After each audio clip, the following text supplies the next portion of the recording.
dipersembahkan oleh Indonesia mencatat kemajuan pesat dalam pengembangan indikasi geografis dengan pencatatan paling tinggi di ASEAN. Perlindungan ini meningkatkan nilai produk unggulan daerah, memperkuat UMKM, mendorong pariwisata dan memperluas akses pasar global melalui peran aktif Direktorat Jenderal Kekayaan Intelektual DJKI. Di tingkat global, Indonesia juga berperan aktif melalui Indonesia Proposal di World Intellectual Property Organization atau WIPO untuk mendorong tata kelola royalti internasional yang lebih adil dan transparan. Lantas, seperti apa capaian dan arah penguatan kekayaan intelektual ke depan? Dan bagaimana wujud komitmen DJKI membangun sistem kekayaan intelektual nasional yang kuat dan berdaya saing global? Bersama saya, Iqbal Suitami Harja. Kita akan membahasnya lebih mendalam di 30 Minutes with Dirjen Kekayaan Intelektual.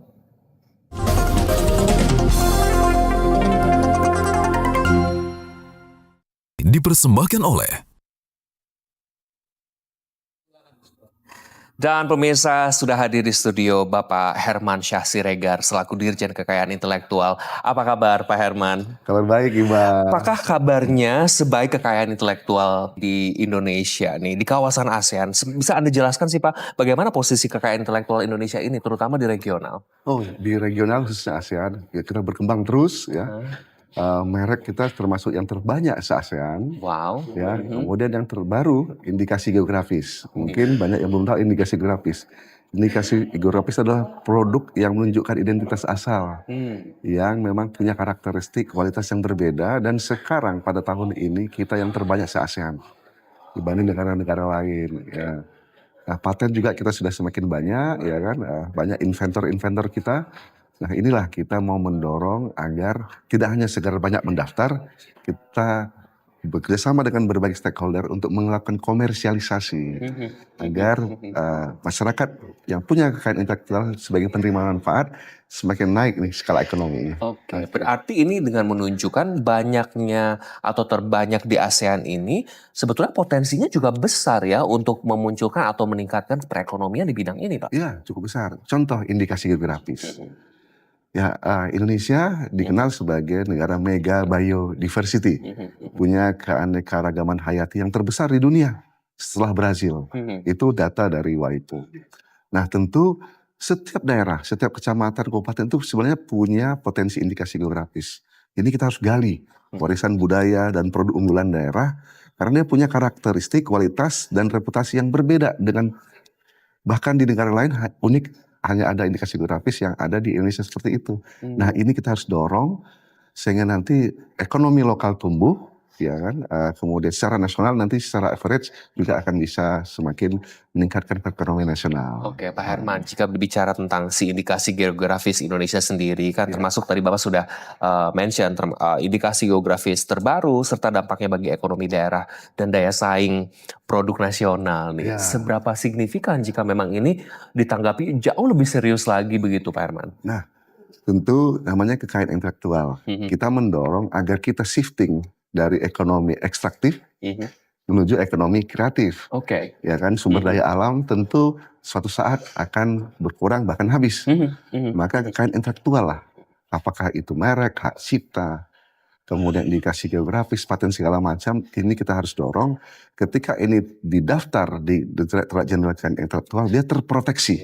Secara hukum terproteksi, nilai jualnya juga akan semakin naik, penetrasi pasar semakin besar, dan buyers ya tentu semakin nyaman ketika ada suatu produk sudah terlindungi dengan kekayaan intelektual. Jadi memang value-nya juga akan meningkat, dan itu dari segi keuntungan dalam tanda kutip juga pasti lebih baik ya Pak ya? Ya, jadi misalnya kopi Gayo. Kopi Gayo itu indikasi geografis Indonesia yang sudah cukup lama dan sudah tembus ke pasar Eropa. Ya. Itu harganya juga luar biasa. Karena dia punya hanya tumbuh di dataran Gayo, 3 kabupaten kalau nggak salah dulu ya. Kemudian karena dia bisa tembus ke pasar Eropa, kita ketahui Eropa itu sangat ketat terkait dengan produk yang masuk ke negaranya, banyak sertifikat yang harus ya dilalui. Nah, buyers dari luar negeri akan mencari produk-produk indikasi geografis karena mereka tahu ini mereka tidak hanya membeli produk, tapi mereka membeli suatu kualitas, suatu produk reputasi yang berbeda dari tempat-tempat lainnya. Jadi negara-negara maju akan mencari ini. Para buyers lintas negara akan mencari, dan indikasi geografis juga bisa menjadi suatu wadah atau tren tourism. Nah, ada yang dikenal dengan GI tourism, geographical. Seperti apa itu, Pak? Ya, geographical indication tourism. Jadi misalnya ada orang yang berwisata dengan tematik ya, pengen melihat tempat-tempat tumbuhnya produk-produk indikasi geografis. Misalnya kopi. Indonesia punya 62 jenis indikasi geografis kopi terbanyak di dunia. Yes. Tentu mereka pengen nih, ketika proses penanaman kopi di daerah-daerah indikasi geografis itu, bagaimana cara pembibitannya, penyemaiannya, sangrai segala macam, maka bisa dibuat jalur wisata indikasi geografis secara tematik. Mereka langsung datang ke pusat-pusat produksi, ke ladang-ladang kopi misalnya, nginap di sana, menyangrai kopi, menikmati, dan ya ini storytellingnya jadi luar biasa. Jadi tidak hanya sekedar membeli kopi, tapi ada cerita di balik produk ada tersebut. Ceritanya dan bisa menjadikan potensi wisata yang luar biasa Luar biasa, juga ya. Karena iya. orang-orang udah bosan ya dengan wisata yang biasa-biasa aja. Iya. Orang pengen melihat gimana sih cara buat batik misalnya, gitu kan. Batik kita banyak varian batik. Saya pengen melihat cara buat batik nitik misalnya. Ya. Ya sudah, nanti ketika dia menjadi GI tourism, nanti kita kerjasama dengan Kementerian Pariwisata, ada paket wisata. Jadi orang pengen datang ke sana melihat langsung. Nah, ini pengalaman yang luar biasa. Luar biasa pasti dicari, apalagi orang luar nyari yang seperti ini ya, yang unik-unik. Sekarang tourism, tematik tourism ya. Oke, Pak Herman, seperti apa sih sebetulnya inovasi yang dilakukan DJKI dalam mempercepat layanan? Tentu kan tadi dimention juga pendaftaran juga tertinggi di ASEAN begitu ya. Inovasi-inovasi apa yang dilakukan? Tentu kita sebagai pelayan publik, yang pertama layanan harus berbasis digital, teknologi informasi. Nah, ini Pak Menteri dalam arahannya seluruh layanan publik di Kementerian Hukum harus berbasis digital, maka dilakukan transformasi digital, dan bisa dipastikan seluruh layanan DJKI sudah online, contactless ya. Dan ini kita percepat seperti merek ya. Yang sebelumnya tahunan, kemudian ada undang-undang merek 9 bulan, kemudian ada undang-undang cipta kerja 6 bulan, sekarang kita sudah jadi 6 bulan. Kita lebih cepat dari negara-negara lain, bisa nanti dilihat negara Jepang, Amerika, negara lain itu lebih lama dari 6 bulan, kita sudah 6 bulan. Bahkan Pak Menteri bilang, kalau bisa lebih cepat lagi, mau tidak mau kita harus merevisi undang-undang merek, bisa nanti 3 bulan, dan mudah-mudahan insya Allah ke depan kita nanti terkait dengan sistem IT-nya, pemeriksaannya dengan menggunakan AI, Artificial Intelligence. Jadi untuk dalam proses percepatan layanan publik. Semua digital contactless ini juga pasti sejalan dengan sosialisasinya ya Pak ya. Dimana dengan kemudahan ini orang harus tahu juga ya bahwa ini mudah dan sebuah investasi yang worth it ya Pak ya. Ya, jadi ini pemerintah juga harus tahu. Mendaftar kekayaan intelektual, misalnya mendaftar merek, mendaftar paten, desain industri, mencatatkan hak cipta, janganlah dipandang itu sebagai cost, biaya. Memang ada biaya PNBP-nya, tapi pandanglah itu menjadi investasi. Contoh yang sederhana, ya, misalnya pernah terjadi suatu perusahaan dinyatakan pilot, dihargai aset berwujudnya sekian miliar. Ya, ternyata aset tidak berwujudnya berharga. Salah satu adalah merek produknya. Itu pernah ada satu case, ternyata dihargai mereknya itu 10 miliar. Wow. Yang bahkan berkali-kali lipat. Iya, berkali lipat. Yang tadinya daftar merek cuma 1.800.000, tapi karena merek itu menunjukkan identitas produk, menunjukkan reputasi, maka ketika perusahaan mengalami pilot, dihargai 10 miliar. So, jadi ini harus dilihat sebagai investasi. Dan mungkin Bapak Ibu, pemirsa atau Iqbal pernah dengar sekarang trade war ya, perang dagang nih antara negara besar, Amerika, Cina, mungkin ya gitu. Sudah main buka-bukaan. Biaya produksi misalnya satu buah tas ternyata ya 3-4 jutaan. Iya, iya. Tetapi ketika suatu produk tadi ditempel dengan merek terkenal, merek internasional, bisa menjadi 40-50 juta. 10 kali lipat ya Pak ya? Karena orang melihat merek. Oke. Itu jadi brand dan punya value, reputasi bagi orang memakainya. Nah itu bagaimana kekayaan intelektual ini punya nilai tambah dan nilai ekonomi yang luar biasa. Memiliki nilai tambah dan nilai ekonomi yang luar biasa, orang ternyata membeli reputasi dan merek dan juga mungkin image begitu ya Image, Pak. ya. Sejauh apa juga dampak ekonomi indikasi geografis ini yang konkret begitu ya di Indonesia? Kita akan bahas usai jeda ya Pak Herman ya. Kita jeda terlebih dahulu pemirsa. 30 Minutes with Dirjen Kekayaan Intelektual akan segera kembali. Tetaplah bersama kami.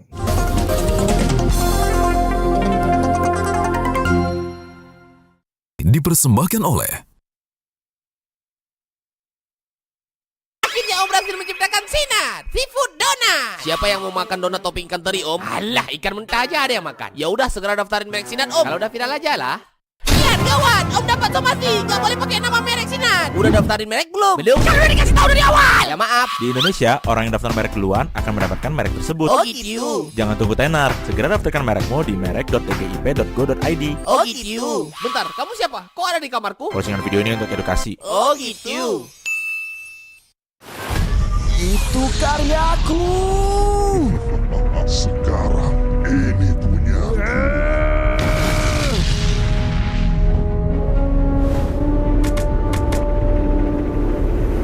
Rasakan ini. Karyaku. Karyaku? Hah? Untung karyaku sudah tercatat di DJKI. Jadi aman.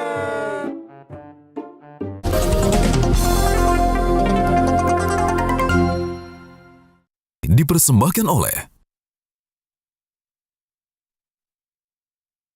Terima kasih pemirsa, masih bersama kami di 30 Minutes with Dirjen Kekayaan Intelektual dan masih bersama kami Pak Herman Syah Siregar, Dirjen Kekayaan Intelektual membahas capaian indikasi geografis Indonesia dan proposal Indonesia di WIPO. Tapi sebelum itu saya ingin dengar cerita dari Pak Herman, dampak konkret Pak dari daerah dan capaian indikasi geografisnya itu seperti apa? Karena orang butuh bukti nyata untuk lebih paham lagi dan percaya begitu.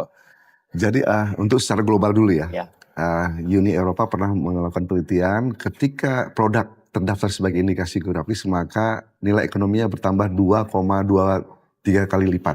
Oke. Kemudian nilai ekonomi indikasi geografis secara global itu 77 miliar dolar. Nah, untuk produk Indonesia bisa kita sampaikan di sini misalnya kopi Gayo. Ya. Setelah masuk ke Eropa, dia menjadi indikasi geografis harganya naik 30% dan menjadi kopi premium. Kemudian garam Amet Bali ya yang tadinya masih lokal kemudian sekarang udah masuk ke Uni Eropa, udah dikenal dan diakui oleh dunia internasional, harganya naik menjadi 40% dan lokasi tempat pengembangan garam Amet tersebut menjadi lokasi wisata yang menarik dari orang-orang. Kemudian misalnya kopi Bantaeng. Sebelum indikasi geografis harganya 350.000. Ketika menjadi produk indikasi geografis punya sertifikat dia 750.000, bahkan pernah dalam satu pameran menjadi 1,5 juta. Wow. Ya, karena keunikannya, karakteristiknya orang pengen tahu. Nah, jadi ada memang buyers tertentu pengen tahu indikasi geografis. Kemudian ini kayu manis kerinci dari Jambi. Itu sebelum indikasi geografis harganya 40.000, sekarang naik menjadi 70.000. Oke. Nah ya, dan tentu ini diproteksi. Kalau ada orang memalsukan, misalnya kayu manis kerinci itu di Jambi, orang mengambil bibitnya, nanamnya di provinsi lain. Ya. Bahkan ya di provinsi lain itu bisa digugat secara perdata maupun pidana. Nah itu pelanggar pidana karena sudah ditentukan indikasi geografisnya ada petanya bahwa kayu manis ini ditanam di kabupaten-kabupaten tertentu, misalnya 2 atau 3 kabupaten. Kalau ditanam tempat lain itu melanggar. Udah nggak original lagi. Tidak original lagi. Nah di sini negara memproteksinya. Nah itulah sehingga memang indikasi geografis ini kita dorong bukan mass production, tapi limited and premium. Oke. Ya. Jadi kita misalnya tadi lada putih muntok. hanya ada di daerah Muntok. Jangan kita paksakan untuk ada di tempat-tempat lain. Karena memang dia punya karakteristik tumbuh dan berkembang biak dan dibudidayakan di daerah tersebut. Oke. Pak Herman, ini menarik ketika Bapak mention limited dan premium. Orang Ya. suka sekali dengan dua kata itu. Limited and premium. Biar nggak sama, nggak mainstream, Nggak dan lain mainstream, sebagainya. ya. Apakah ini juga salah satu juga membawakan nilai bagi mereka yang jika melakukan indikasi geografis atau pendaftaran intelektual ini, selain harga ekonomi atau nilai ekonominya naik, Iya. secara image, limited dan premiumnya Ya. ini naik. Naik dan prestis ya sebagai yang menikmati ya. Misalnya juga tembakau Indonesia. Kita baru tahu nih, Ya. ternyata tembakau Indonesia ini premium. Oke. Kita ternyata bahan baku untuk sigar yang terbaik di dunia. Oke. Nah, jadi teman-teman para Tapi sudah terdaftar belum? Nah, ada yang sudah terdaftar, ada yang belum. Oke. Belum banyak yang terdaftar. Jadi masih tercecer nih. Jadi kita gugah kesadaran para masyarakat pelindung indikasi geografis, petani, pemerintah daerah, ya kenali mana indikasi geografis karena agar penikmat manfaatnya tidak hanya para industrian, pabrikan, tetapi juga masyarakat. Nah, mungkin pernah dengar ya parfum terbaik dunia. Ya. Ya. Ternyata bahan bakunya itu dari minyak nilam. Ya. Dan minyak nilam yang terbaik di dunia itu ada di Indonesia. Nah, agar ini masyarakat petani itu mendapatkan manfaat, tidak hanya sekedar menjual nilam, tapi ketika dia sudah diproteksi dengan indikasi geografis, maka ini nilainya akan naik. Oke. Ya, jadi tidak boleh nanti misalnya ada reekspor bisa kita gugat, karena ini berasal dari daerah kawasan tertentu. Nah, ini tadi limited and premium. Limited and premium, suka sekali saya dengarnya. Berarti pemerintah daerah peranannya juga sangat krusial ya Pak ya, Peranannya sangat untuk kayak mengeker mana, menindikasi mana Ya. indikasi geografisnya yang menjadi unggulan mereka. Ya, Begitu ya. jadi produk unggulan daerah di sini multi ataupun peta helix ya. Untuk di daerah, misalnya di sana ada kita punya Kanwil Kementerian Hukum. Ya. Di sana ada bidang kekayaan intelektual, kemudian pemerintah daerah juga punya dinas-dinas. Jadi indikasi geografis tidak hanya di sektor pertanian, di sektor kelautan juga bisa, kerajinan juga bisa, ya kan? Ada Dekranas, Dekranasda. Nah, juga nanti dengan masyarakat kita sebut masyarakat pelindung indikasi geografis atau masyarakat komunitas yang selama ini memelihara dan memproduksi produk-produk itu juga kita harus bina, karena mereka harus ditampilkan dan disampaikan kepada ketika ajukan permohonan dalam bentuk dokumen deskripsi. Oke. Jadi produk tersebut harus dituangkan dalam satu dokumen seperti kita membuat kajian ilmiah. Oke. Itu akan diteliti oleh tim ahli indikasi geografis untuk menentukan bahwa ini memang beda, punya karakteristik. Nah, di sini juga ada BRIDA, ada riset inovasi daerah. Di pusat kita berkoordinasi dengan BRIN. Nah, ini koordinasi pentahelix. Kalau sudah terdaftar, tantangan berikutnya adalah utilisasi, komersialisasinya. Nah, kita bersama nanti dengan Kementerian Perdagangan misalnya. Wow. Bahkan komersialisasi ini dengan BTV, kami Dengan datang ke sini, kader media, kita sampaikan bahwa indikasi geografis ini luar biasa dalam hal untuk memajukan perekonomian lokal dan nasional. Nah, seperti ini. Ini banyak sekali lintas stakeholder ya Pak, Stakeholder kolaborasi di mana menunjukkan bahwa ini serius begitu. ya. Seperti apa juga pemberdayaan komunitas MPIG yang tadi Bapak sempat singgung? Nah, ini pertama kita ada kantor wilayah Kementerian Hukum. Di sana ada bidang kekayaan intelektual, Pemda. Nah, tentu masyarakat secara tradisi punya pengetahuan tradisional turun-temurun untuk membudidayakannya. Tapi mungkin masyarakat tidak tahu bahwa ini indikasi geografis punya nilai yang berbeda, karakteristik berbeda segala macam. Dan disinilah perlu pendekatan dinas-dinas terkait yang ada di pemerintah daerah, BRIDA, universitas jangan lupa. Ya. Universitas juga kan ada nanti peneliti-peneliti. Ketika kita tahu bahwa ini punya reputasi, punya kualitas dan karakteristik yang berbeda produk ini. Bisa mengangkat nama daerah, bisa mengangkat ekonomi daerah. Kemudian koordinasi dengan Kanwil untuk didaftarkan di DJKI. Nah, ini prosesnya memang nggak sebentar. Publikasinya aja 2 bulan. Kita publikasikan di media agar masyarakat tahu. Ada nggak yang mengklaim, oh ini bukan produk indikasi geografis daerah itu, kami juga punya segala macam. Supaya benar-benar memang ketika diklaim memang tidak bisa diklaim. Memang ini benar-benar karakter khusus, kemudian dilakukan pemeriksaan substantif.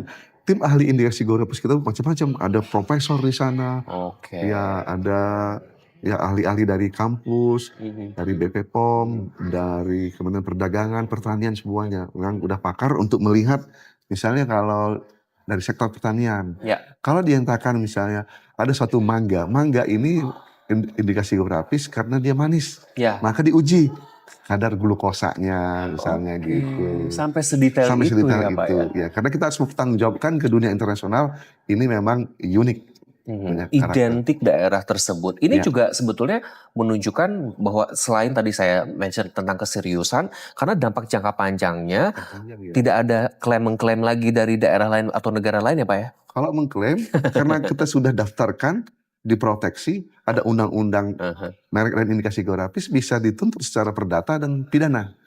Jadi kalau ada misalnya daerah lain atau negara lain memperdagangkan dan mengakui itu produk mereka, itu bisa dipidana, Kak. Bisa dipidanakan, bahkan perdata juga dong. Perdata juga ganti rugi. Nah, Baik. ya. Pak Herman seru sekali, tapi kita masih ada satu segmen lagi, kita akan kembali, kita jeda Oke, terlebih Iqbal, dahulu. ya. Pemirsa, 30 Minutes with Dirjen Kekayaan Intelektual akan segera kembali usai jeda, tetap bersama kami.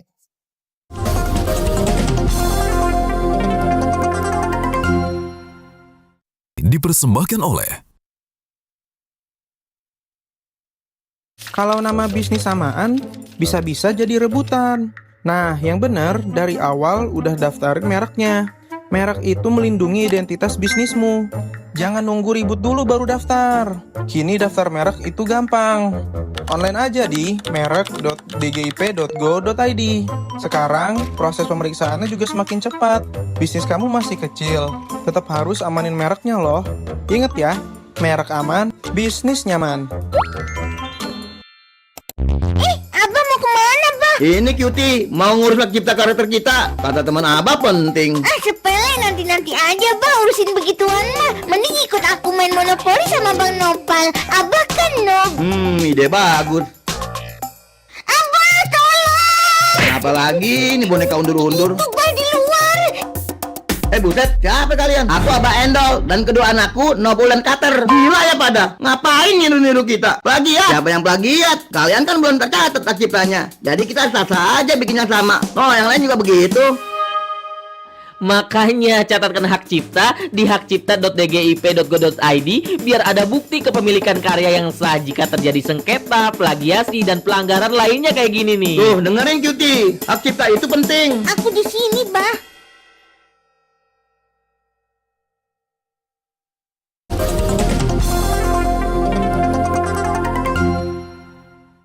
dipersembahkan oleh Terima kasih pemirsa, Anda masih menyaksikan 30 Minutes with Dirjen Kekayaan Intelektual bersama saya Iqbal Switami Hajar dan masih bersama saya Herman Syah Siregar, Dirjen Kekayaan Intelektual. Bapak, terkait proposal Indonesia di WIPO, ini menarik sekali dan menarik perhatian khalayak ramai begitu. Saat ini kan Indonesia juga mengajukan proposal di WIPO atau World Intellectual Property Organization. Bisa dijelaskan apa itu, seperti apa sih Pak Indonesia proposal ini dan mengapa Indonesia mengajukan proposal ini begitu? Jadi pada tanggal 1 hingga 5 Desember kemarin kita menghadiri sidang ke-47 SCCR, Standing Committee Copyrights and Related Rights.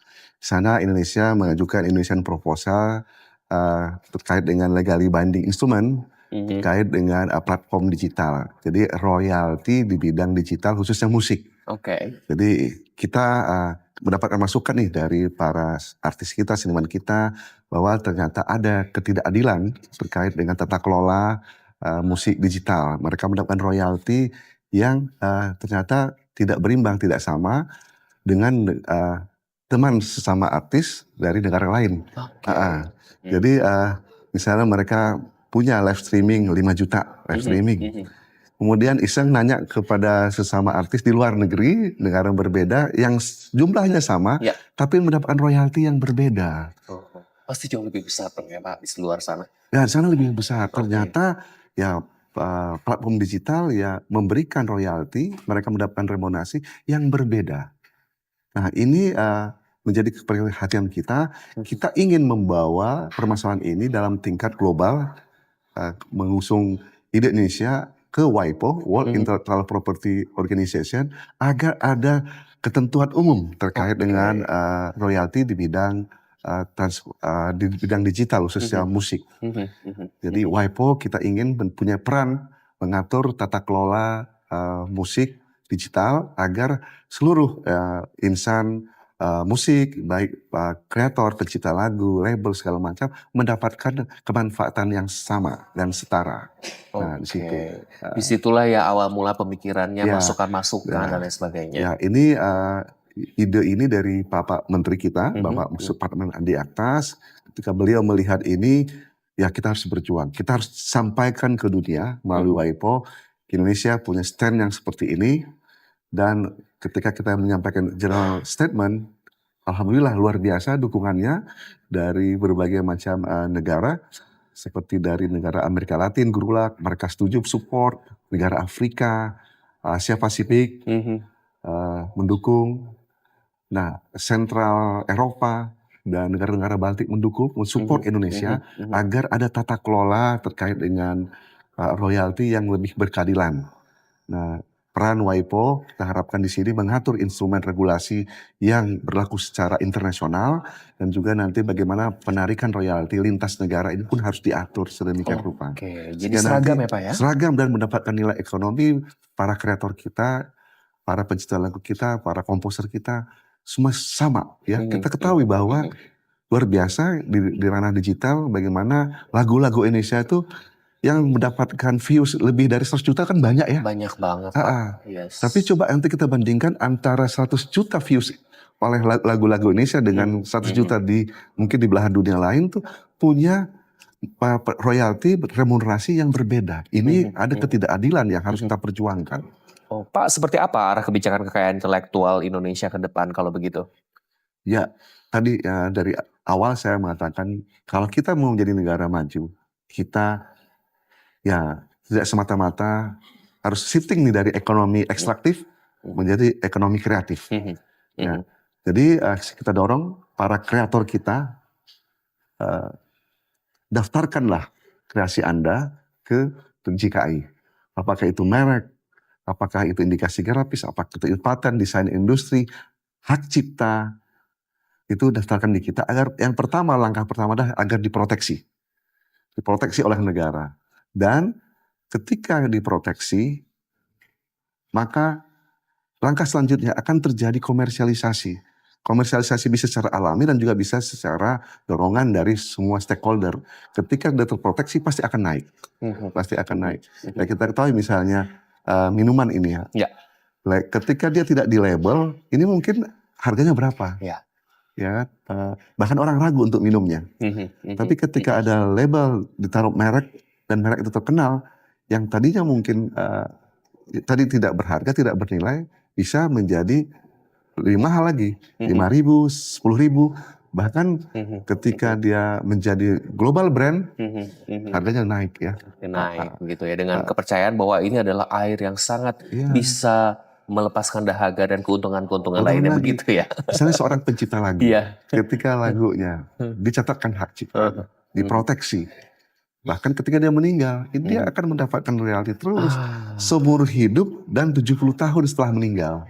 Seumur hidup dan 70 tahun setelah meninggal, ini menarik sekali dan ini keuntungan yang terus bisa diwariskan. Ya, jadi disinilah kita juga bersinergi dengan media, kita sampaikan kepada semua masyarakat kita untuk peduli dengan kekayaan intelektual. Ya, karena jangan memandang ketika pendaftaran, pencatatan kekayaan intelektual itu merupakan cost, tapi itu merupakan investasi. Investasi ke depan yang bisa tidak hanya kita nikmati, tetapi anak cucu kita, keluarga kita, saudara-saudara kita, bahkan secara luas bangsa kita. Ya.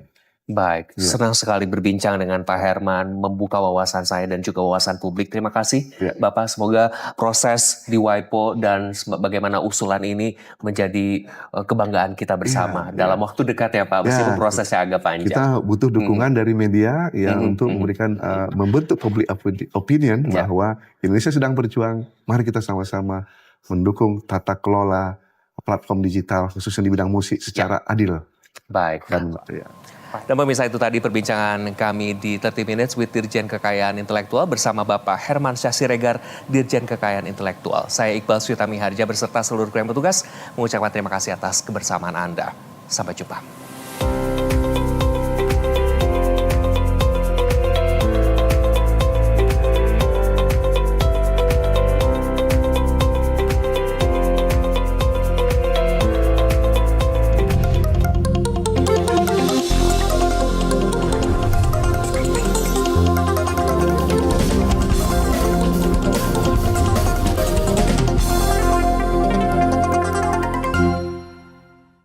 dipersembahkan oleh